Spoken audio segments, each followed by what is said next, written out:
accordance with the Open Public Meetings Act, PL 1975, Chapter 231, adequate notice of this regular meeting of the Board of Adjustment of the Township of Franklin has been provided.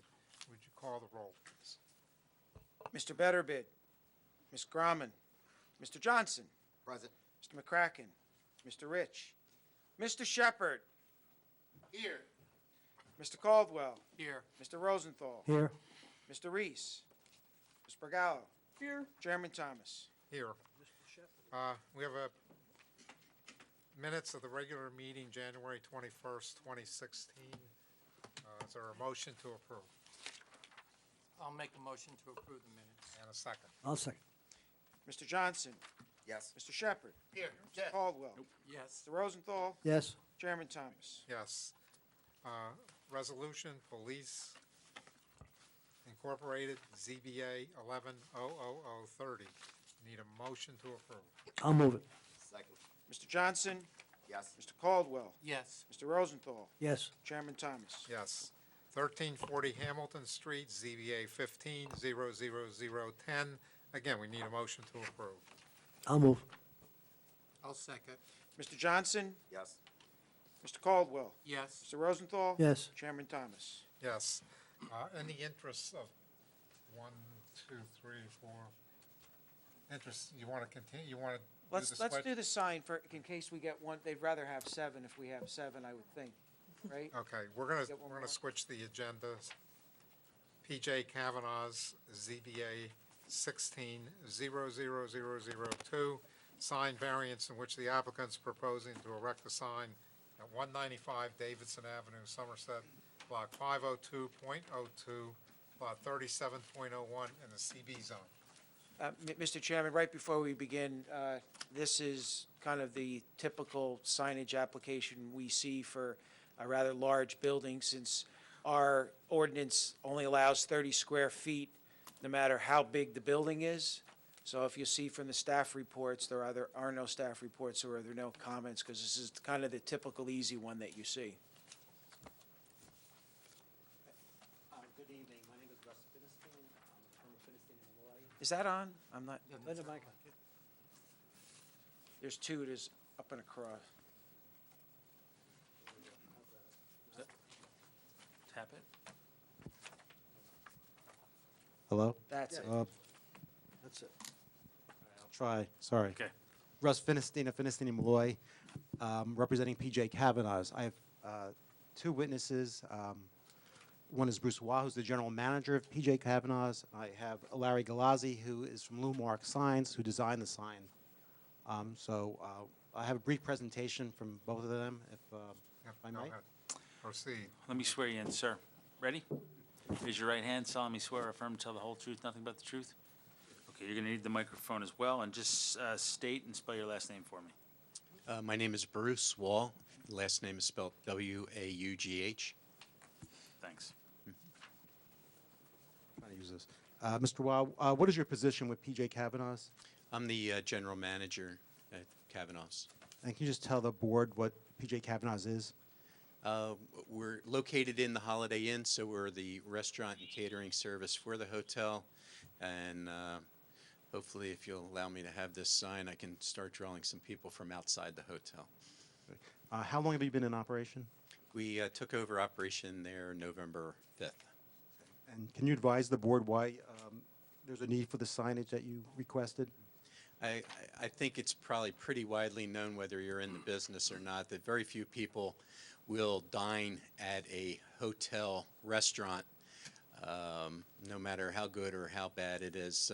It's traditionally just the folks who stay there. And we're trying to break that. We have 5 restaurants in Philadelphia, and we're hoping with a little experimentation to draw some neighborhood people, and we're in an industrial area there, so we're trying to also connect with the people who work in the area. There's probably one other restaurant on Davidson Avenue there, and that is the Ruby Tuesday, and they have a huge sign right out on the street, so they have a little more recognition. When we took the lease of the property, we were told by the hotel that we could use a part of their sign. The Holiday Inn sign there has 3 panels on it, 2 of which they don't use. Once the lease was signed and we moved in, we were then told that we, by rules of the Holiday Inn, for them to hold their flag, that we could not use their sign and we'd have to figure out something different. So, with the township rules of not being able to put a second sign out on the highway there, we're trying to do the best we can to get some recognition, put a sign on the building, and the building sits so far off the street, it's very, very hard to even get noticed there, but we're going to do our best, so. Now, have you checked with, over here? I'm sorry. Have you checked with the hotel before you came down today and got something from them in writing that says if we give this variance, you'll be allowed to put the sign up? Absolutely. Robert, both the owner of the property and the owner of the hotel have signed off on it. And, even though I feel like I got duped a little bit on the lease part of the thing, I really don't think it was in the hotel's best interest. I think they're trying to do everything they can to work with me. So I just think it was once somebody dug a little further into the Holiday Inn rules. I don't have any further questions for this one. Anything from the board? Yeah, I have a couple of questions. This is going to be, I guess it's going to be an LED? Yeah, I'm going to have Mr. Galazzi talk about the signage. Oh, okay. I'll hold my question. Any other questions for this witness? Next witness? Okay, sir, you pass the microphone. If you'll raise your right hand, solemnly swear or affirm to tell the whole truth, nothing but the truth. I do. State and spell the last name. Larry Gliozzi, last name Gliozzi. And who you were employed by, Mr. I own Lumark Signs. And did your company design the sign that PJ Kavanaugh wishes to use? We did, yes. Can you just review quickly your plans? Well, the plans are basically that visibility is an issue. Even if people are aware that the restaurant and pub are there, that they may not know where they're going the first time at least, and that there can be a safety issue if people are looking, straining their neck to find a sign so that they can find the location that they're going to, and then have to brake at the last second to turn into the driveway. So what we're trying to do is maximize visibility as much as we possibly can. As far as cars traveling down the road, is there a certain speed that they go at so they can see a certain size sign? Or Well, in fact, I have a chart, which I have a few extras I could pass around. He's got it. You give it. You want to mark that, Pat? Sure, I'll mark it A1. Okay. maybe shy? Here, you can take one of these back. You got it? Thanks. Say we can share. So page 2 shows what's proposed, shows a night view, and you can see on the photo in the upper left-hand corner that it's still difficult to see, but we're just trying to show the distance there, which is about 280 feet back. However, it is visible from the road. If you jump to the very last page in this package, there's a visibility chart. Now, the sign that we're proposing will What be kind of chart? visibility. Visibility. Yes. It's a letter visibility chart. It was prepared by Penn State University and the United States Sign Council, which shows how far the average letter at a certain height can be seen. The sign that we're proposing will be 30 inches high. So if you look at minimum required letter height, 33 inches high will allow 750 feet visibility, which is good because it's 280 feet back and we don't want them to see it at the last second. So we feel that that visibility would be a reasonable size for the distance that they have to see it. I think Mr. Shepherd was going to ask you questions about the lighting, so I know we have a demonstration here that you brought. Do you want to review that? Sure. These are LEDs now. I'm sure you're all aware of the changing of lighting going on. It used to be this type of a letter was illuminated by neon, which was high voltage, very fragile and dangerous. Now they're 12-volt LEDs. They last a very long time. They aren't fragile. They're less penetration to the building, a better installation, and just all around safer. And as you can see, the lighting is very similar, though, to the neon. Just a quick question, if I could. So you wanted to be on the sign out at the street, and then because of, I guess, Holiday Inn's corporate policy, you weren't able to do that. So in lieu of having a sign at the street, you're proposing this sign on the building, which happens to be a little bit larger than is permitted, and that's why you're here. Okay. I mean, if I could, I mean, in my opinion, when you look at this exhibit, and a picture always is always very helpful. I mean, in my opinion, I think the applicant has proven a hardship here. I mean, they have a need to advertise their business through signage. I think the fact that they are not able to have the signage up at the street is a hardship. And I think that this sign, I think the exhibit demonstrates that it's certainly in scale with the building. I can't see any possible detriment to the area or to the zone plan as a result of this signage. And, just in terms of the distance off of the street, it has to be of a certain minimum size. I'm sure a compliance sign would probably be too small to even be seen. So I would think this is probably the minimum necessary for them to have visibility to their business. So, just let me go over this again. Well, you're 250 feet from the street, is that correct? 280. 280, más o menos, okay. So, how big are the letters? 30 inches high. Okay.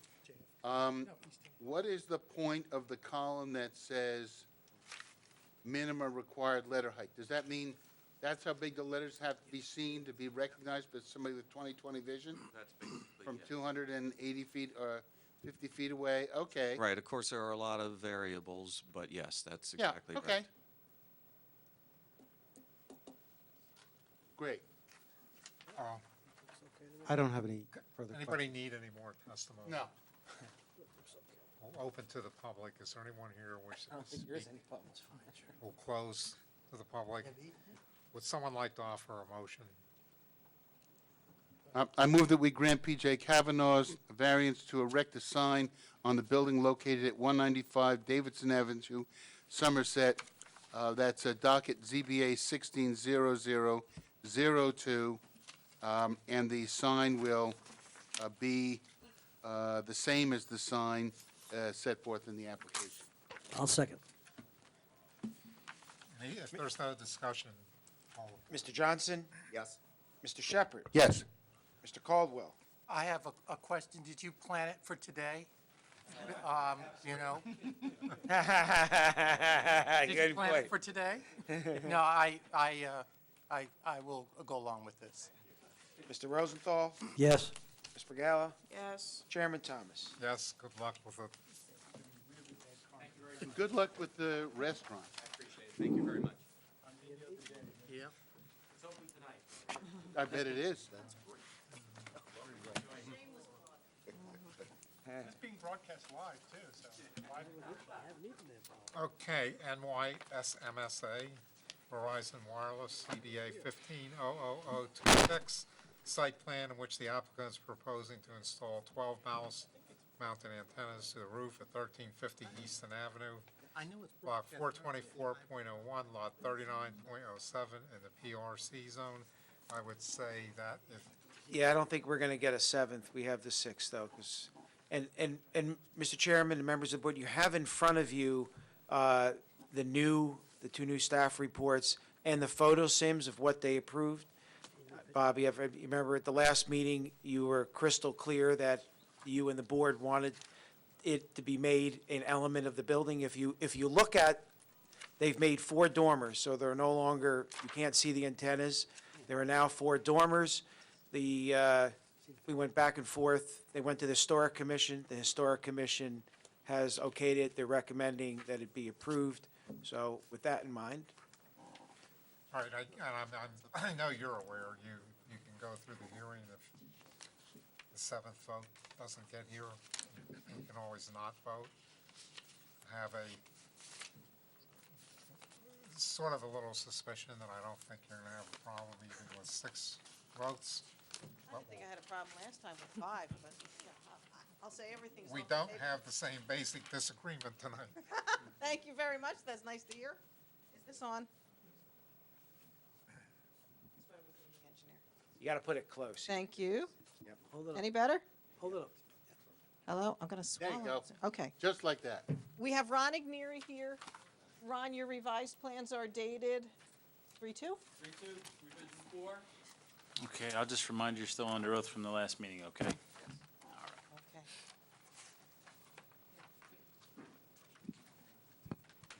Check. Could you briefly describe the revisions? Sure. I have mounted a set of plans which are the same revision that we just mentioned, revision 4, lower left-hand corner. Couple of changes. This is the old one.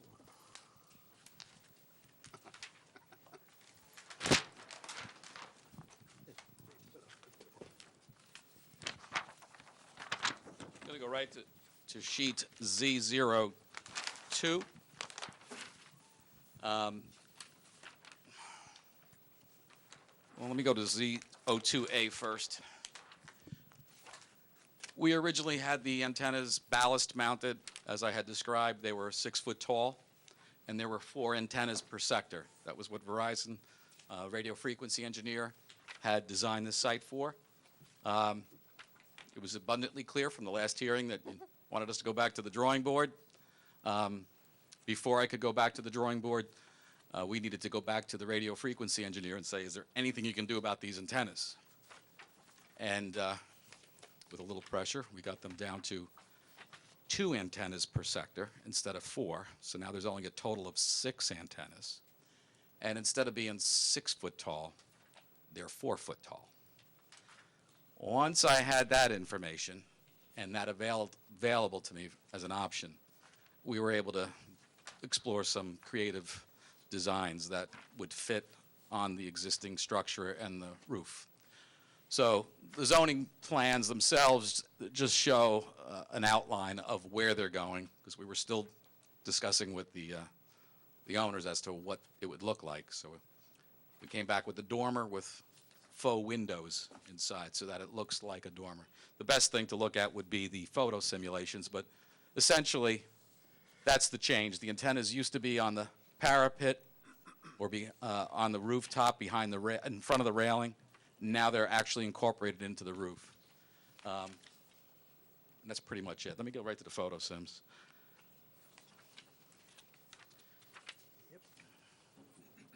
Sides here. Did you want the plans marked? They're the same, right? They're the same. Yeah. Yeah. Yeah, you can mark the photo. I mean, we didn't, I just looked through my notes. I don't see that I marked anything last time. So if you want to do the photo simulations as A1 this time, that works. Okay. A1. A1. I'm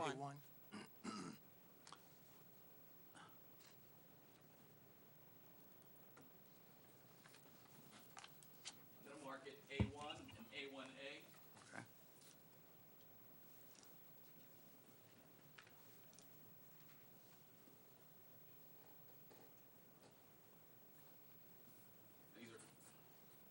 These are the exact same photo sims from the previous meeting. In fact, they're on the back side of the same board. So what we have here are 1, 2, 3, 4, 5, 6 different views, same as we did originally. First view being at the east side of the building, looking towards the river, the side of the building. And on the left, of course, you see the building the way it is. And on the right is a photo simulation. And what you can see is we added these dormers to the top. And this met with the landlord's approval in that it appears to be like a loft in those corner units. As the plan showed, we actually need antennas in only 3 directions, but for symmetry, we added a 4th empty dormer just so that it doesn't look out of kilter. So on the first view, you can see the double dormers here on the corner. On the second view, this is standing with my back to the river and facing the front of the building. And again, here you can see on the right-hand side the double dormers. The third view is from the opposite side. I should get my street names here. The second view was from Easton. This third view is from DeMott, and DeMott is behind me, obviously. And again, here you're looking towards the corner, and you can see the double dormers. And then as part of our meeting with the Historical Society, they had asked us to take these specific shots from a distance from the DNR Canal, use the same exact photos, and quite frankly, through the trees, you have a hard time seeing this Exhibit 4. Exhibit 5 was a point of contention. You said from the corner of DeMott and Easton Avenue that it was visible, the other antennas. And as you can see here, now there are these 2 dormers, which look like they are integral to the actual building. So, and item 6 was from the Van Wickel house, and there's no visibility from there, so that was part of the historical presentation. Aside from that, I mean, it's the same application. One thing we did do, should bring it up, is the generator was a 30 kW AC powered generator, which is, fairly substantial generator. Verizon Wireless most recently is looking at smaller DC output powered generators. So we reduced it from a 30 kW generator to a 10 kW DC generator. So it got significantly smaller. It's only about the size of a small college fridge. Well, it's about 5 foot tall and about 3 foot square. So, and that took up a little less room. And you can see that on Zone 2A. I'm sorry, sheet Z02. This area here was shrunk down a little bit to facilitate the smaller generator. So that's the revisions. Could you briefly take us through the Sika balancing test and address the Sure. D1 variance? Okay. The variances that we're looking for are the D1 use variance. And what we're here for is to make sure that we satisfy both the positive and the negative criteria. In terms of the positive or special reasons criteria, the applicant's burden of proof is to show that the site, which is the subject of the application, is particularly suited for a wireless telecommunications facility. And the subject property is such a site for the following reasons. First, you have already heard from the radio frequency engineer at our previous hearing that the site is ideally situated from a radio frequency perspective to achieve the coverage objectives for Verizon Wireless. The site meets the technical objectives in terms of achieving the goal of providing seamless, uninterrupted wireless telecommunications coverage throughout Franklin Township. The site is situated in a zone for residential use, hence we're here for the D1 variance. The subject site contains an existing tall structure. Specifically, the existing building height is 55 feet 11 inches, and we are not exceeding that prior nonconformance, so we're staying within the bounds of what was previously approved. In this particular case, we're mounting the antennas in a way that they're being incorporated, so that might be, that's for your consideration. The area being served within and around this development is densely populated, and incorporating these antennas into the development meets the objectives for meeting coverage in the area. The design of the antenna is specifically minimizing the number of locations on the building and finishing the antennas with the radio frequency transparent panels, meets with the architectural enhancements of the building and minimizes the visual impact. And this application is considered a co-location, that we're using an existing structure rather than constructing a new monopole or a tower or other tall facility. Co-location has been encouraged by the New Jersey Municipal Land Use Law, the FCC, and it's also within your own wireless telecommunications ordinance. Last but not least, the site is particularly well-suited because we have a willing landlord. We wouldn't be here if we didn't. In addition to satisfying the particular suitability criteria, I need to point out that Verizon Wireless holds not one, but 4 FCC licenses. The Supreme Court in New Jersey has found that generally the issuance of an FCC license should suffice for a carrier to establish that the use serves the general welfare. In addition to satisfying the positive criteria, it's the applicant's burden to satisfy the negative criteria. And while the courts in New Jersey have stopped short of declaring wireless telecommunications as inherently beneficial, they have established the SICA balancing test as the standard for the negative criteria analysis for a wireless facility. The 4-step SICA balancing test is as follows. The board should identify the public interest at stake, and here the public interest at stake is significant. The provision of reliable, modern, state-of-the-art wireless telecommunications is a use that serves the general public and promotes general welfare. And remember, Verizon has 4 licenses. Number 2, the board should identify the detrimental effect that will ensue from the grant of the variance. And I think we went through 2 hearings. I think we understand that we met with your request to not have a visual impact.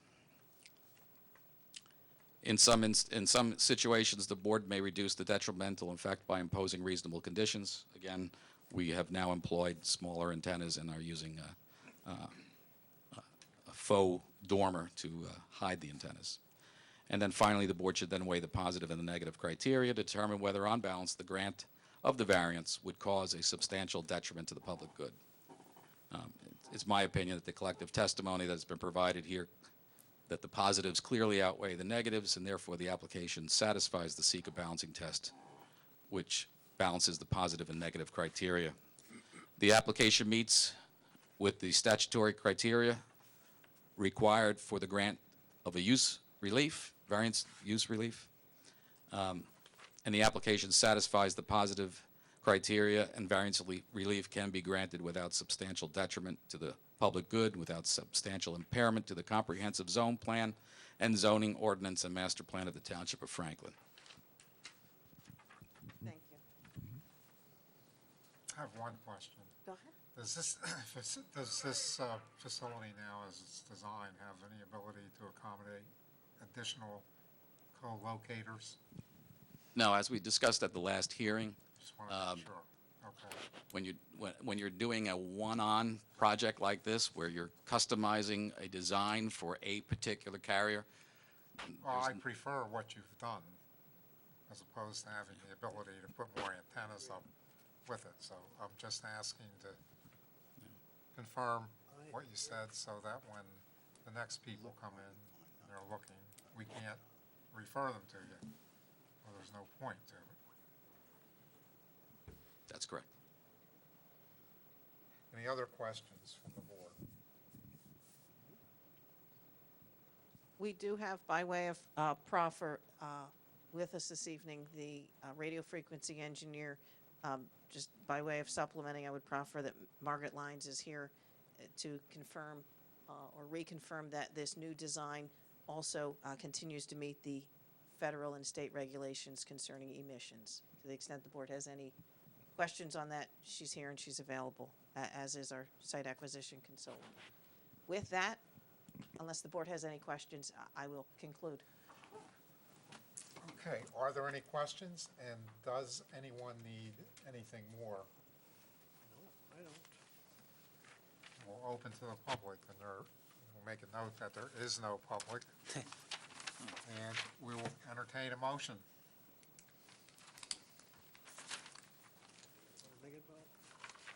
I might ask, though, wait, before, were there any, from the last meeting, were there any other conditions or any? No, there was, the one question was going to be, that you have staff reports, or is there anything in the staff reports that you can't comply with? I'm not aware of any issues. I looked at the February and the March reports. I don't see anything. Did you want to see, I believe it may be a standard reference to easements and liens for the property? Yeah, we don't need to see that. That can be waived. That's the standard language that doesn't apply to this. Structural calculations was one of the other items that was You outstanding. could provide those at the time of building permit. That's perfect, thank you. Yeah, we don't need those. That, The one thing that was in my report that you need to do is, you have, I think you indicated in your testimony, you have the photosins which show what it looks like, but what's on the photosins is not detailed in the plans. So you have to detail what you're reflecting on the photo simulations. You need to put those in details on your plans. We will comply with that. Revised set of drawings that shows the dormer facade. Yeah, because as you said, I mean, you kind of showed it almost schematically on your plans, but in terms of, the materials and the dimensions and the colors and things like that. Well, those details won't be worked out until construction drawings, the actual material and the fabrication of it. But as far as the facade, the way it's going to look, that would be incorporated on the zoning drawings. The details need to be worked out for the construction details. And Well, I mean, the absolute details for construction you work out, but in terms of the materials on the outside and Okay. stuff like that, you need to have it on the site plan. Okay, then, if there's nothing else, a motion would be in order. I hereby move that we give New York SMSA LP, doing business as Verizon Wireless, the variances needed to install, is it now 6 antennas? Yeah, antennas on the roof of 1350 Easton Avenue, Somerset, under ZBA 1500026. you had a question. Need a second? I'll second. Mr. Johnson, Yes. Mr. Shepherd, Yes. Mr. Caldwell, Yes. Mr. Rosenthal, Yes. Ms. Pagella, Yes. Chairman Thomas. Yes. Okay. Thank you very much. May I be so bold as to ask, in light of the scheduling of the DNR Canal Commission, I understand their next meeting is April 20, and they have a new requirement that Yeah, they changed. anyone who wishes to be heard on April 20 must have in hand a resolution from this board. Does the board meet before April 20? Yes. Pretty please, Mr. Bradshaw. I think that was exactly the right thing to say. Yeah, the DNR Canal Commission used to accept a note for me saying it's been approved and we're waiting to memorialize. Yeah. Now I guess their Assistant Attorney General told them they're not allowed to do that. That's what I'm told. Yeah, she told me the same thing, because I asked her, I said, is it true? And she confirmed that. Okay. Thank you very much. We appreciate it. Does the board wish to retain marked exhibits? No. No. All right, we'll take them with us. Thank you very much. Appreciate it. You're welcome. Thank you for keeping that short. Thank you. I'll entertain a motion to adjourn. Moved. Meeting adjourned.